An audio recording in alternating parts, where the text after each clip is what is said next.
In news that I thought was already official, Washington has dipped from the Dallas Cowboys well once again. They brought over Sharrif Floyd, assistant defensive line and quality control coach for the Dallas Cowboys, to do, I believe, the same position here in Washington. He's been hired as the assistant defensive line coach here in DC. I thought this news was already official, and I'm not sure we have a defensive line coach yet, but we do have an assistant defensive line coach here in Sharrif Floyd. I know the guy as a player. He just became a coach for Dallas last year, but I remember the guy coming out of college. He went crazy at Florida back in the day. I remember his draft class in 2013. He was viewed by a lot of people as the best player in the draft for whatever reason. He kind of fell, but he still went in the first round. I think it was like the 23rd pick of the 2013 draft. He went to the Minnesota Vikings and ended up blowing his knee out and having some issue with a doctor about the knee surgery. His career only lasted about the rookie contract, but I remember the player, so I definitely know this is a guy who knows what being an upper echelon D tackle looks like, coming in as a first round prospect. But I know he went through something medical last year. He fainted on the sideline with Dallas at some point of the season. But I think this is going to be another dog added to the mix. This dude is my age. Dude's 32 years old. We're the same age. So more youth, more fresh outlooks to add to the coaching staff. Not to mention, Bobby Engram will be staying on as the wide receivers coach. The staff is almost full. Just a couple more positions to announce. Cliff Kingsbury, Joe Witt Jr., Larry Izzo, Bobby Johnson, Tavita Pritchard, Ken Norton Jr., Jason Simmons, Ryan Kerrigan, John Pagano, Brian Johnson, David Ray, Ken Norton Jr. The staff is filling out.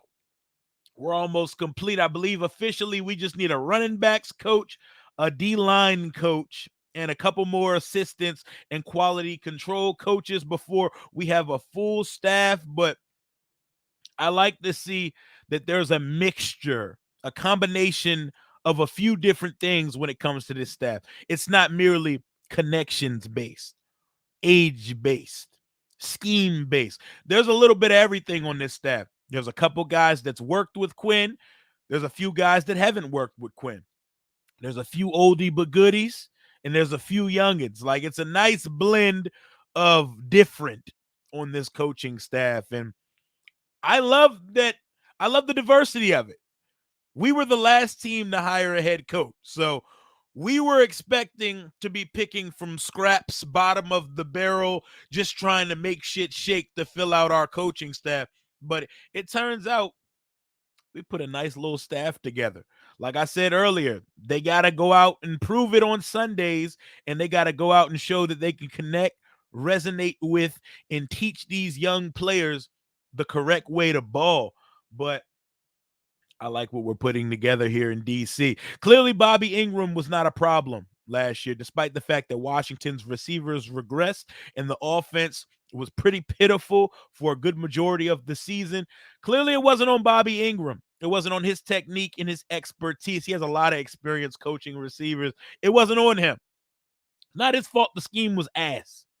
Not his fault the scheme was trash and the offense was put in a position by the OC and the quarterback for the receivers to look like caca for most of the season last year. But Bobby Engram joins Ryan Kerrigan and Tavita Pritchard as the only confirmed holdovers from Ron Rivera's crew. So the staff is filling out. We're now 13 days into February. We almost have a complete staff. The combine is in a couple weeks. It's time to get excited, y'all. It's time to get excited because we're going to start the self-scout as a team.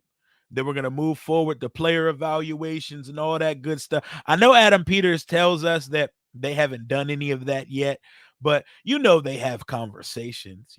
They talk to scouts. Scouts have their favorites. They already have some sort of an unofficial grouping and tier setting of players on their draft board, on their free agency board. So don't take them all the way at their word when they say stuff like, we haven't had any of those discussions yet. We haven't discussed it. Man, come on, man.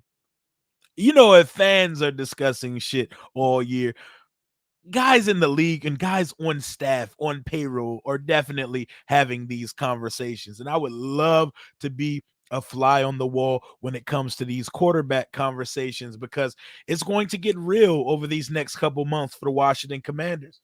We have a real decision to make at number 2 between Drake May and Jaden Daniels. And I think there is a laundry list of reasons why you should and shouldn't draft both of those guys. So we have to see how they interview. We have to go through the scouts' intel and research about said guys.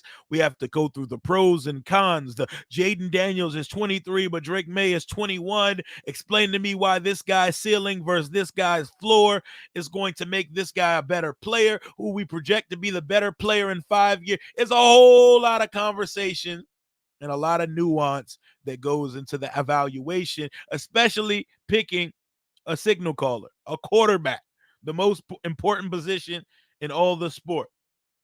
If you somehow convinced yourself that Washington doesn't need to go quarterback in the first round of the 2024 NFL draft, reevaluate, reassess, come back to reality with the rest of us. Washington is taking a quarterback with the second overall pick. Look at the offensive staff they've put together. They've put together an offensive staff that's young, that has a succession plan, and full of guys with coordinator and quarterback development experience. And when I say succession plan, let's say Cliff Kingsbury really gets shit booming here in DC. They have guys lined up who could eventually take over as the offensive coordinator if he goes elsewhere. Tavita Pritchard, Brian Johnson. They have multiple guys, 2 options there. That's called having foresight. Washington is really never in position for that. And also, if we're talking about the possibility of coaches being poached from the staff, that means we're doing something right here. That means we're doing something I'm not accustomed to us seeing. If that's the case, things are going terribly right here in DC, and you live with the results and you empower and uplift someone who's already on the staff with familiarity to the system and what works for the specific quarterback we're drafting. But I like how this staff is turning out. I'm not going to call it the best staff in the league, to be determined, but to be the last team hiring a head coach, I think Dan Quinn has done a hell of a job assembling a staff. He didn't just go hire a bunch of Cowboys and former Vikings assistants just because he knows them. He hired the right guys. He was blocked off from a couple guys with Lunda Wells and Al Harris. Best believe if he wasn't blocked, they'd probably be on staff too.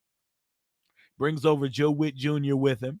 Brings over Sharrif Floyd, who's young, who could probably eventually take over the defensive line coach, but he's very green right now. He's only in his second year as a defensive assistant. Guy's 32. The guy's still playing age.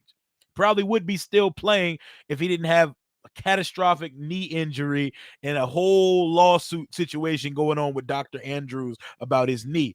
But he comes over as well with Joe Witt Jr., Ken Norton Jr., a guy Quinn had success with in Seattle.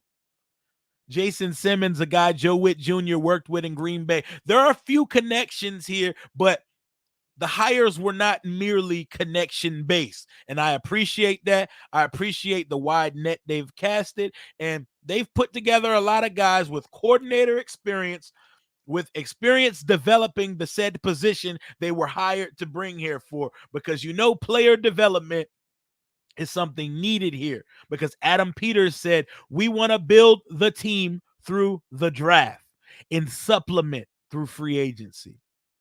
Through the draft, but supplement through free agency, meaning free agency is not going to be a tool utilized to just go shopping every offseason.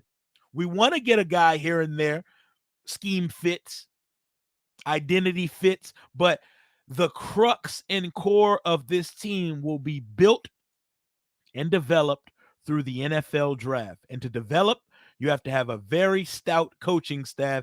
And from the looks of it, Washington is building an impressive ass, experienced ass, teaching ass coaching staff, and I'm here for it. But that's all I got for right now. Hail to the Washington Commanders. Pull up to the live stream, mock draft stream tonight with me and Josh Taylor. Football, JTFB. It's going to be a good time. As the news comes out, I'm here to report it. It's your boy Rio Robinson. Until next time, out.